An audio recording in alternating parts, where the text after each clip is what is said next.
Olá, queridos! Hoje falaremos sobre incontinência urinária feminina, que tem altíssima prevalência na população real e nos concursos.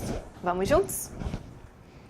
Então, na aula de hoje, abordaremos a incontinência urinária, os tipos de incontinência urinária feminina, as formas de tratamento fisioterapêutico e discussões das questões de concurso. Então, só para instigar vocês, leiam essa questão, vejam quais são as possibilidades de tratamento, os recursos utilizados na eletroestimulação, pensando na incontinência urinária de esforço, especificamente feminina, e depois a gente volta a ela. Então, pensando nos tipos de incontinência, nós vamos ter como principais a incontinência urinária de esforço, a incontinência urinária de urgência ou a incontinência urinária mista, que é a combinação das duas. Então, na incontinência urinária de esforço, essa mulher perde urina ao tossir, espirrar ou fazer esforços físicos. Já na incontinência urinária de urgência, ela sente o desejo de urinar e esse desejo é tão forte e incontrolável que ela tem a perda urinária. Lembrando que uma mulher ela pode ter o quadro de urgência miccional sem necessariamente ter a perda, mas se ela tiver uma perda de urina de urgência, ela tem esse quadro específico de aumento de desejo. Então, esse aumento de desejo ele pode acontecer por duas razões principais. Hiperatividade do detrusor, como a gente viu lá na neurofisiologia da micção, a bexiga precisa se manter estável, relaxada durante a fase de enchimento e para algumas pessoas essa bexiga contrai. Quando ela contrai, dá o desejo forte de urinar e essa pessoa não consegue controlar. Ou num quadro também de hipersensibilidade ou uma incontinência urinária de urgência psicogênica, em que ela tem o desejo de urinar, não tem exatamente uma contração da bexiga, mas esse desejo pode ser acentuado quando ela vai chegar em casa, vai botar a chave na porta de casa, tá chegando no banheiro, ouviu o som de água, botou a mão na água fria, isso tudo pode desencadear incontinência urinária de urgência. Já pensando na de esforço, a gente vai ter como questão principal o aumento da pressão abdominal, que vai ser levado para a bexiga e o esfíncter externo uretral não consegue fazer uma pressão suficiente para evitar o escape de urina. E no caso da mista é a combinação das duas, uma paciente que tem as duas queixas. E para a gente fazer essa avaliação da incontinência, a gente vai fazer toda a anamnese, a avaliação física, que a gente já viu em outro módulo, mas só relembrando, a gente vai passar para essa mulher o diário miccional, que pode ser de 48 a 72 horas, vai fazer o teste de esforço com ela no consultório, pode ser realizado o PED teste para poder quantificar a perda dessa mulher, quantos gramas ela perde de urina. Pode ser realizado também o estudo urodinâmico, mas a gente não depende do estudo urodinâmico ou do PED teste para fazer os tratamentos, mas são recursos de exames complementares. E aí, pensando no tratamento, uma vez que a gente conseguiu saber se é incontinência de esforço ou de urgência ou mista, a gente vai trazer nosso plano terapêutico. De forma geral, a gente vai ter como objetivo fazer o treinamento dos músculos do assoalho pélvico. Esse treinamento pode ser também chamado de cinesioterapia ou os exercícios de Kegel, que foi o criador desses exercícios para incontinência urinária lá na década de 40. Então, muitas vezes eles ainda são chamados como exercícios de Kegel, mas a gente já evoluiu muito em termos de protocolo até a atualidade. E o ideal é que para que a gente trace esse protocolo de treinamento do assoalho pélvico, a gente precisa ter uma boa avaliação do assoalho pélvico dessa mulher para saber quantos segundos ela consegue sustentar, quantas repetições, quantas vezes ao dia. E para fazer esse treino, a gente pode fazer livre, sem ela precisar usar nenhum outro recurso, ou a gente pode associar recursos, como o biofeedback de pressão, por exemplo, que a gente viu como nome também perineômetro. Então, é possível que, quando ela vai fazer esse treinamento dos músculos do assoalho pélvico, ela vai comprimir a sonda de pressão, que vai ser representada em termos de luz, gráfico, som, para que ela perceba como é a contração dela através de um feedback outro, que não o próprio corpo. Pode ser realizado também a cinesioterapia associada ao biofeedback de eletromiografia, em que nesse caso específico os eletrodos eles captarão a atividade elétrica muscular e vão transformar isso em gráfico, em som, a mesma coisa do biofeedback de pressão. A diferença aqui é que a nossa representação aqui é em pressão, centímetros de água, e aqui é em microvolts. Então, um é pressão e o outro é atividade mioelétrica. Os cones vaginais, eles também são amplamente utilizados, caem muito nos concursos questões sobre cones, então eles vão servir como tratamento e também como uma forma de avaliação. Então, se a gente quer trabalhar mais musculatura tônica, a gente vai usar um cone mais leve por mais tempo. Se a gente quiser trabalhar mais musculatura fásica, a gente vai usar um cone mais pesado por menos tempo. Então, tudo isso é recurso para treino dos músculos do assoalho pélvico. Lembrando que no caso dos cones, a gente já tem uma resistência embutida nessa musculatura, então não é um exercício básico. A gente começa com treinamento para depois ser uma evolução os cones vaginais. E a gente vai ter como recurso também, muito utilizado, a eletroterapia. Só que aí vai depender do nosso objetivo. Se a gente tem uma bexiga hiperativa, a gente vai ter o objetivo de modular essa bexiga.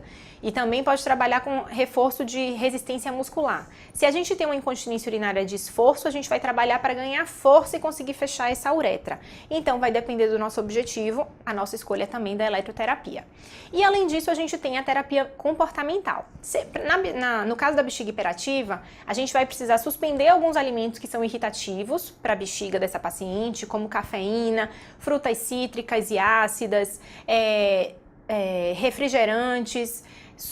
A gente tem alguns chocolate, tudo que contém cafeína a gente precisa retirar, né, dessa alimentação. A gente vai treinar com ela. Quando ela tiver o desejo de urinar, fazer a contração sustentada dessa musculatura do assoalho pélvico e evitar a perda, conseguir chegar até o banheiro ou inibir esse desejo. E no caso do esforço, a gente vai fazer o treinamento também de bloqueio perineal. Quando ela for tossir ou espirrar, ela faz a contração antes do assoalho pélvico e daí ela tosse ou espirra para tentar evitar a perda. Então, a terapia comportamental também é muito importante. E aí, no treino dos músculos do assoalho pélvico, a gente pode treinar com bola suíça para que ela ganhe percepção da região, pode treinar em decúbito dorsal, em ortostase, tem possibilidades variadas. Ou com eletrodos intracavitários também, como a gente viu na possibilidade do biofeedback de pressão ou o biofeedback de eletromiografia. Então, aqui a gente tem na foto o eletrodo para eletromiografia de superfície, mas a gente também pode fazer eletromiografia intracavitária, assim como pode ser um eletrodo de pressão também. Lembrando que eles são diferentes. E no eletrodo de pressão, pode captar também atividade abdominal que faça o aumento da pressão pélvica. Então, a gente tem que dissociar bem essa paciente para que, quando ela vá fazer o biofeedback de pressão, a gente tenha certeza que a captação da pressão é de lá do períneo e não de outra região. E aí, pensando nos cones vaginais, o ideal é que cada uma tenha o seu kit de cone. A gente vai fazer a colocação lá no canal vaginal dessa mulher e vai fazer o teste com ela em ortostase. Se esse cone sai muito fácil do períneo, provavelmente ele está muito pesado para a força que ela tem naquele momento. Então, por isso, os kits de cone normalmente têm alguns pesos, pelo menos 5, que pode variar, ele pode chegar de 25 até 75 gramas ou até 100 gramas, a depender da força dela e do nosso objetivo específico. De forma geral, a utilização deve ser feita em torno de 20 minutos por dia, mas avalia-se qual é o peso adequado para ela.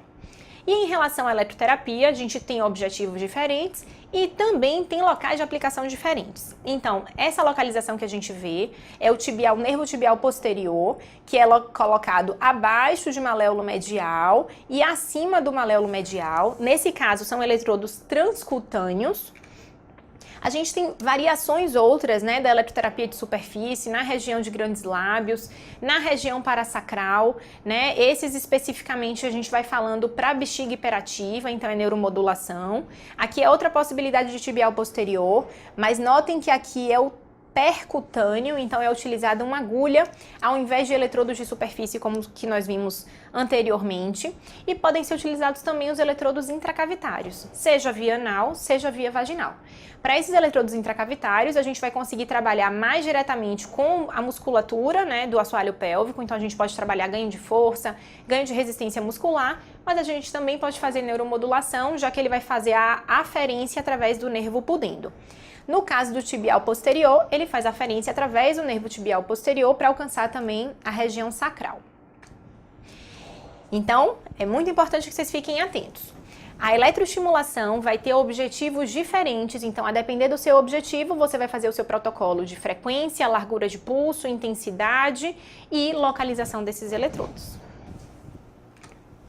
E aqui a gente tem um trabalho de Caribou, que é clássico, da década de 90, que ela mostra melhora da força, da função dos músculos do assoalho pélvico antes e depois dos tratamentos.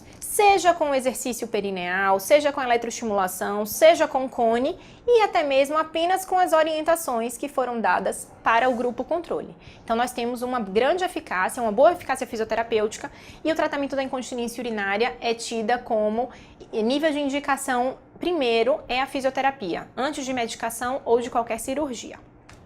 E vamos agora para a questão. Então, com relação ao uso da eletroestimulação do assoalho pélvico para o tratamento da incontinência, essa foi a nossa primeira questão de esforço, assinale a alternativa correta. Uma das grandes vantagens é melhorar a contração do esfíncter uretral interno, músculo liso. A gente não tem ativação, né? A gente vai fazer a ativação de nervo pudendo nessa musculatura, então é musculatura estriada, não musculatura lisa. O objetivo inicial é ganho de força e posteriormente propriocepção.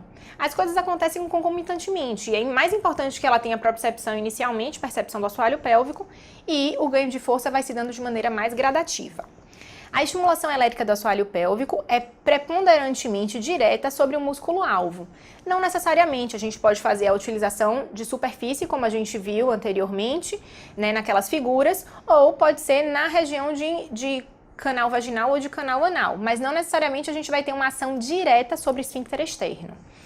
Ocorre contração dos músculos perineais, visando o seu fortalecimento, com consequente aumento da resistência ao escape de fluxo urinário. Correto. Então, nosso objetivo é conseguir fechar melhor essa uretra, para na hora que ela vai fazer o esforço, ela tenha uma boa pressão na uretra e evite a perda urinária. A estimulação cutânea é mais eficiente e bem tolerada pelas pacientes. Não tem nenhuma referência sobre isso. A gente pode fazer ela cutânea de superfície ou intracavitária também diretamente na musculatura. Então, questão correta é a letra D. E observando essa figura, que nós vimos também já nos tipos de colocação dos eletrodos, a gente tem, perguntando, a figura 4, um dos tratamentos utilizados pelo fisioterapeuta para tratar incontinência urinária. Observe com atenção e em seguida vamos ver qual é a correta. Então, essa técnica ela vai ser um método de fácil acesso, baixo custo, mas de resultados duvidáveis.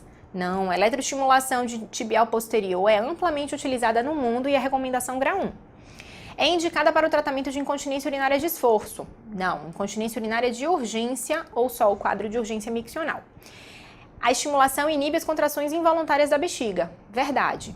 Apesar de ter saído um estudo recente demonstrando que a eletroestimulação ela não tira a contração propriamente dita quando a gente faz análise do estudo urodinâmico, mas baseado na clínica a gente consegue a inativação dessas contrações. Ela mostra a estimulação neurológica elétrica transcutânea do nervo tibial anterior, não, é nervo posterior. E o correto posicionamento dos eletrodos é confirmado por meio de contrações rítmicas de extensão do hálux. Não é extensão do hálux, a função é de flexão do hálux, então está errada, ficando assim com a questão correta, a letra C. Espero que vocês tenham compreendido. Esse é um tema amplo, muito utilizado nos concursos. Se dediquem a ele. Vejo vocês em breve.